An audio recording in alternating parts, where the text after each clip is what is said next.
Terrorist हैं। हाँ, कांग्रेस बोल रही है। हाँ, कांग्रेस बोल रही है। जवाब दीजिए, जवाब दीजिए। कांग्रेस बोल रही है, जवाब मांग रही है, जवाब दीजिए।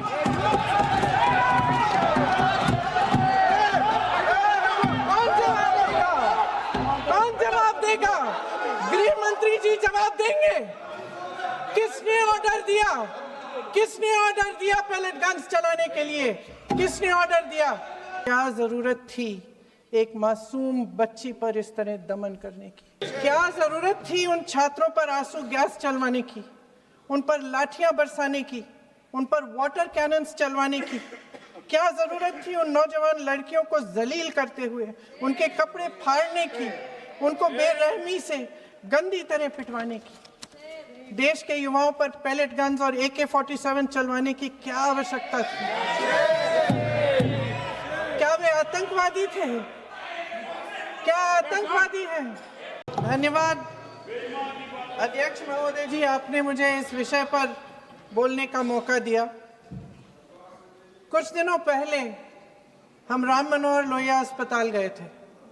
पुलिस लाठीचार्ज में घायल दिल्ली की उस छात्र की स्थिति जानने के लिए जो ICU में अपनी जिंदगी की सबसे बड़ी लड़ाई लड़ रही है। हमसे कुछ ही समय पहले आदरणीय स्वास्थ्य मंत्री जी श्री JP नड्डा वहां गए थे और उनसे कुछ समय पहले अन्य नेता भी गए। जब तक हम वहां पहुंचे, उस लड़की की मां नेताओं के आने जाने से गुस्से में थी। सुन लीजिए, सुन लीजिए, सुनिए। किसी की पीड़ा का मजाक नहीं उड़ाते।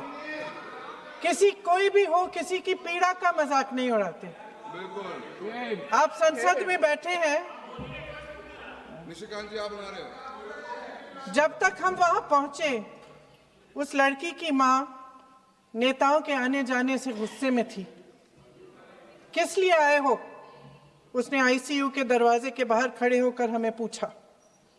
हमारे सामने कांपते हुए हाथ जोड़े कहने लगी कि धन्यवाद आप आए हैं, ठीक है, मगर मुझे किसी से नहीं मिलना, मुझे किसी से बात नहीं करनी।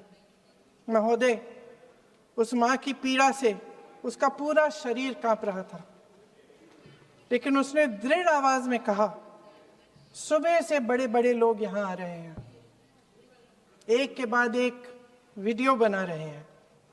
वह भी आए जिन्होंने मेरी बेटी का ये हाल किया है। किस लिए? उसने हमसे पूछा।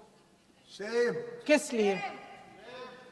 मेरी बेटी की बलि तो चढ़ गई है, लेकिन उसे कुछ भी हो जाए तो मैं उसके लिए अपने आप लड़ूंगी। मुझे किसी की मदद नहीं चाहिए, मैं अकेले लड़ लूंगी।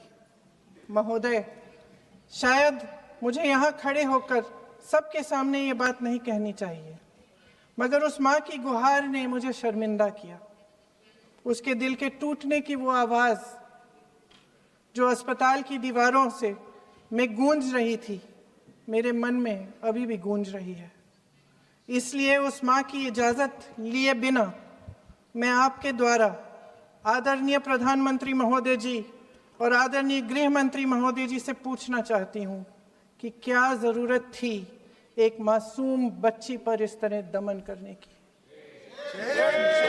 क्या ज़रूरत थी उन छात्रों पर आंसू गैस चलवाने की, उन पर लाठियां बरसाने की, उन पर वाटर कैनन्स चलवाने की?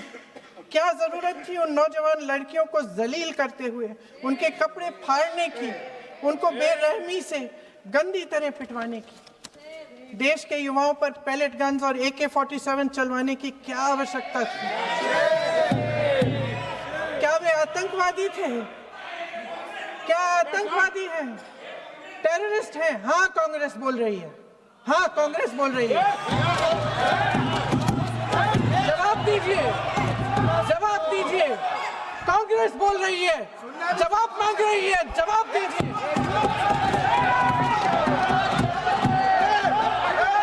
कौन जवाब देगा? कौन जवाब देगा? गृह प्रधानमंत्री जी जवाब देंगे? किसने ऑर्डर दिया? किसने ऑर्डर दिया पैलेट गन्स चलाने के लिए? किसने ऑर्डर दिया? आपके माध्यम से मैं पूछती हूं अध्यक्ष महोदय, किसने ऑर्डर दिया?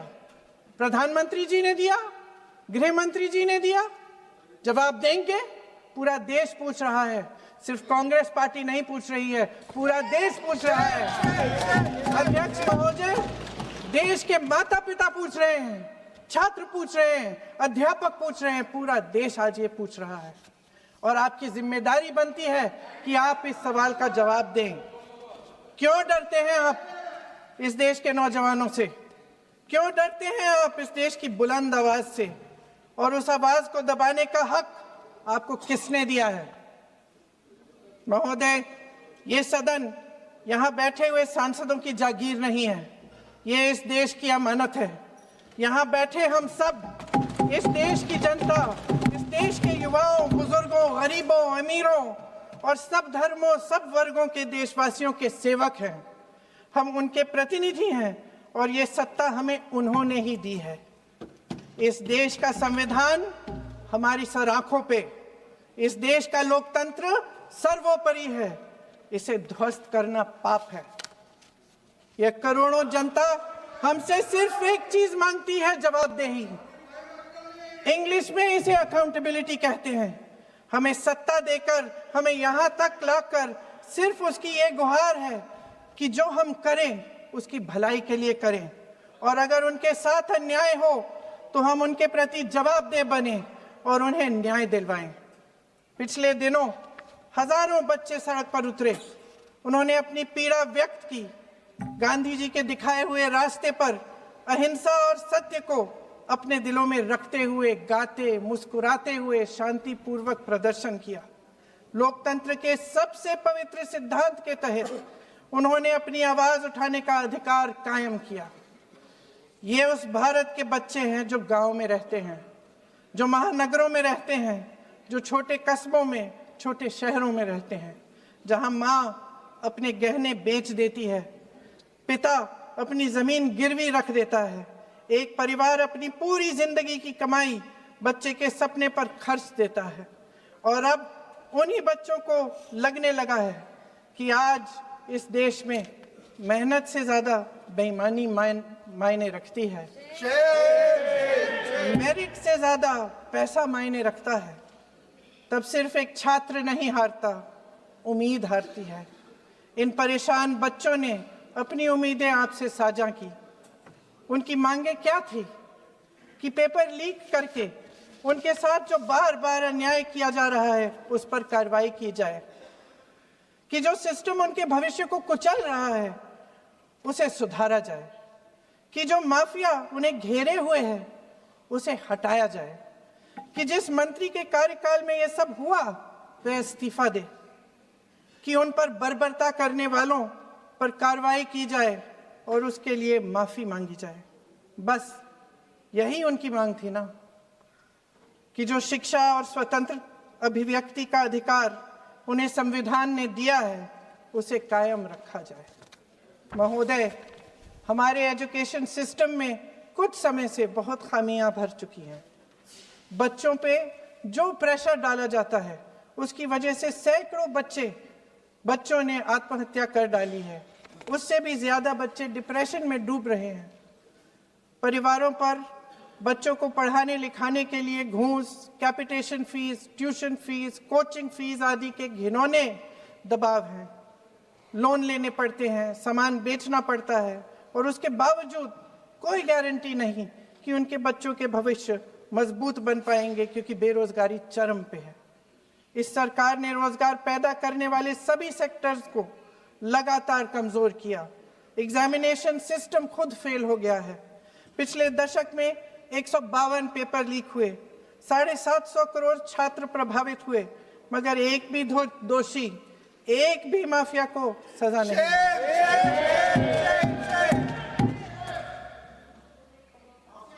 हमारे एजुकेशन में आरएसएस के प्रचारकों को भर भर कर उसे खोखला बना दिया है। जबरदस्ती एनटीए बनवाकर सिस्टम का केंद्रीकरण करके उसे और भी उलझा दिया। देश के कुल बजट में, हाँ जी जबरदस्ती, आपने अभी अभी सुना तमिलनाडु के हमारे साथी क्या कह रहे थे। देश के कुल बजट में एजुकेशन बजट की हिस्सेदारी हर साल बढ़ाने की बजाय घटती जा रही है। 1.4 लाख करोड़ रुपया का पूरा बजट एजुकेशन बजट है और 1.32 लाख करोड़ सिर्फ नीट देने वाले 22 लाख बच्चों के परिवारों से हर साल खींचा जाता है। एक और शर्मनाक आंकड़ा भी है। 1.4 लाख करोड़ रुपया हमारा पूरा एजुकेशन बजट और 16 लाख करोड़ रुपए जो मौजूदा सरकार ने बड़े उद्योगपतियों के लोन माफ किए हैं। सोचिए कि इस सरकार की प्राथमिकताएं क्या है। सच ये है अध्यक्ष महोदय कि जिस तरह अस्पताल में उस छात्रा की मां का विश्वास पूरे सिस्टम से हट गया है, उसी तरह देश के युवाओं का भरोसा इस पूरे सिस्टम से टूट चुका है। और जब इस तरह देश के भविष्य हमारे युवा निराश होकर सरकार और सिस्टम से अपना भरोसा हटा देते हैं, तो उस भरोसे को फिर से बनाने के लिए सिस्टम के अंदर से जवाब नहीं ढूंढा जा सकता, उसके दायरे से बाहर निकलना पड़ता है, नए सिरे से ठोस प्रयास करने पड़ते हैं। अफसोस की बात यह है अध्यक्ष महोदय कि इतना हो जाने के बाद भी आदरणीय प्रधानमंत्री महोदय जी और उनके साथी इस सच्चाई को समझ नहीं पा रहे हैं। वे अभी भी ये सोच रहे हैं कि पीआर, नैरेटिव चेंज और पालतू मीडिया के सहारे एक बार फिर उनकी नैया पार हो जाएगी। परसों शिक्षा मंत्री जी ने शर्मनाक परिस्थितियों में अपना इस्तीफा दिया और कल यहीं मकर द्वार पर मेरे सत्ता पक्ष के सांसदों ने जिंदाबाद के नारे चिल्लाते हुए उनका संसद में ऐसे स्वागत किया जैसे मानो कोई सुपरस्टार पहुंच गए हैं। विडंबना देखिए महोदय, जब भूतपूर्व शिक्षा मंत्री को मुकुट पहनाया जा रहा था, स्वागत हो रहा था उनका, तब महाराष्ट्र में एक परिवार पेपर लीक पीड़ित अपनी बेटी की आत्महत्या का शोक मना रहा था। आपकी सरकार ने देश के करोड़ों छात्रों को क्या संदेश दिया? आपको किस बात का गौरव है, किस बात का अभिमान है? ये कौन सा अहंकार है? जहां आंखों में शर्म होनी चाहिए वहां बेशर्मी और स्वागत के नगाड़े बजाए रह रहे हैं। एक तरफ मातम है, दुख है, यहां फूल माला डाल रहे हैं। कोई आप पर कैसे यकीन करे? प्रधानमंत्री महोदय जी ने नया शिक्षा मंत्री चुना, एक ऐसे व्यक्ति को इस पद पर आसीन किया जिसने एक गर्भवती महिला के बलात्कारियों की रिहाई पर अपनी सहमति व्यक्त की, खुशी जताई। देश की करोड़ों लड़कियों को प्रधानमंत्री जी ने क्या संदेश दिया? सर अखबारों में है सर जो प्रहलाद जोशी जी ने बिल्किस बानो के बलात्कारियों की रिहाई पर जो बयान दिए, उसका प्रमाण मैं आपको दे दूंगी, मैं भेज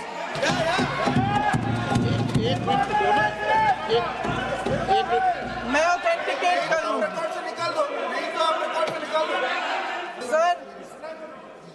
sir here is a newspaper article.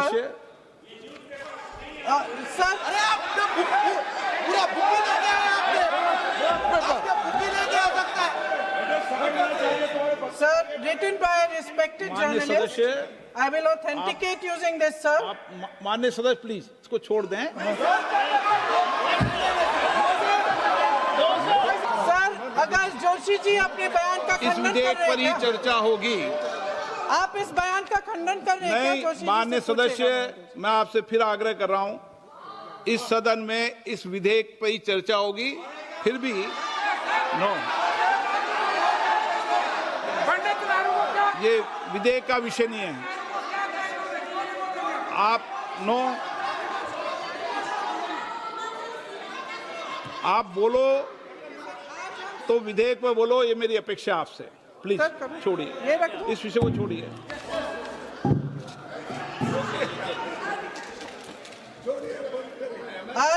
संशोधन पटल पर एक ऐसे विधेयक में संशोधन पर डिबेट कर रहे हैं जो 2024 में पारित हो चुका था, और इसमें मुख्य संशोधन यही है कि पेपर लीक के अन्य अपराधों के लिए सजा बढ़ाई जाएगी। मगर जब से ये विधेयक पारित हुआ तब से अब तक इस सरकार ने एक भी अपराधी को सजा नहीं दी। आपने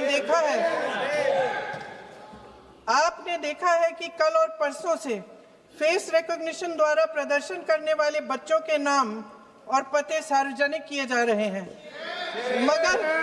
मगर यही काम पेपर लीक करने वाले अपराधियों के लिए अभी तक नहीं किया गया। ना इस विधेयक में पेपर लीक रोकने के कोई ठोस कदम है। इससे देश के युवाओं का भरोसा कैसे बनेगा?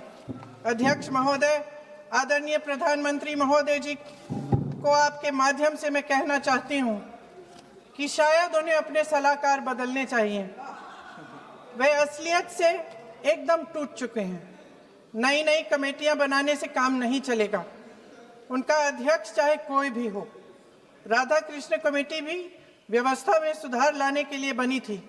आज तक उसकी एक सिफारिश लागू नहीं हुई है। और इस नई कमेटी में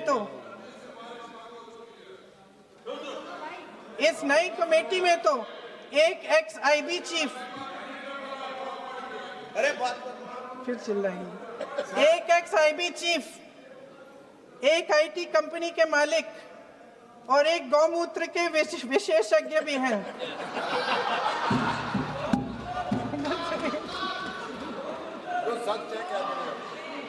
इन्हें शिक्षा के बारे में क्या पता जी? सर, सच है। आप आज मेरे से नाराज हो रहे हैं। मन मुस्कुरा लीजिए। वो आपने भी चुनाव लड़ा।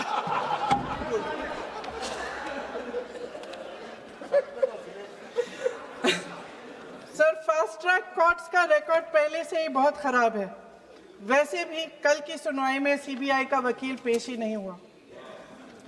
संसद में विपक्ष को दोषी ठहराने से, खोखले राजनीतिक खेल खेलने से काम नहीं चलेगा। आप जेन जी का भरोसा वापस जीतना चाहते हैं तो नए एंगल से अपने फोन से नए वीडियो बनाने से नहीं होगा।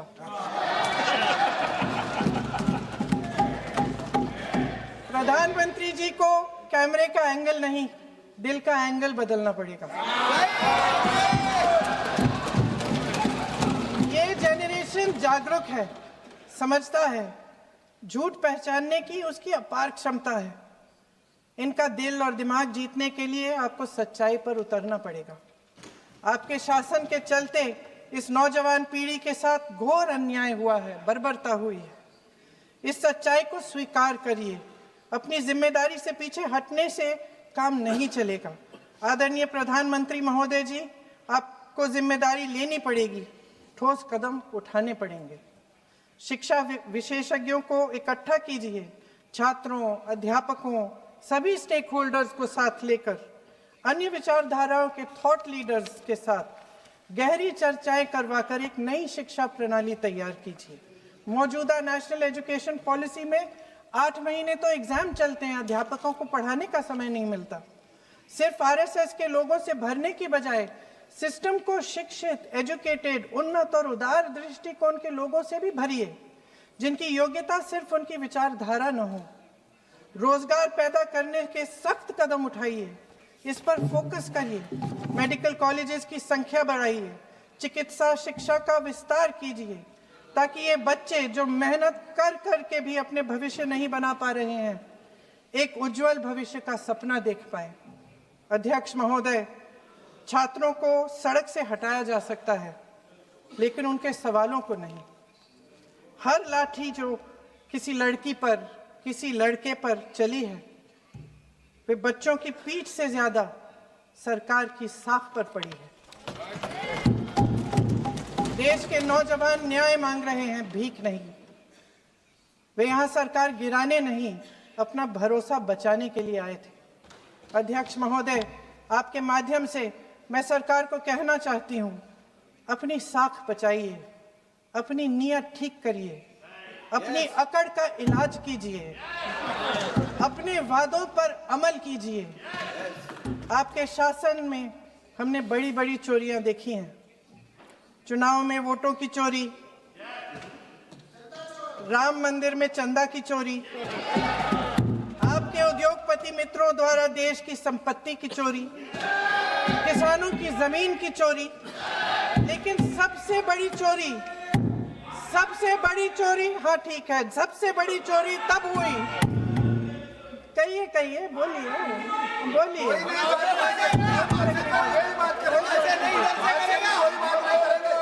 सुन लीजिए, शांति से सुन लीजिए, शांति से सुन लीजिए। आपको मौका मिलेगा, आप जितनी भी चोरियों की बात करना चाहते हैं आप कर लीजिए।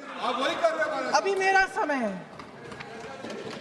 सबसे बड़ी चोरी तब हुई जब देश के नौजवानों के भविष्य, उनके सपने चुराए गए। भविष्य की चोरी, सपने की चोरी किसी भी चोरी से कहीं बड़ी होती है महोदय।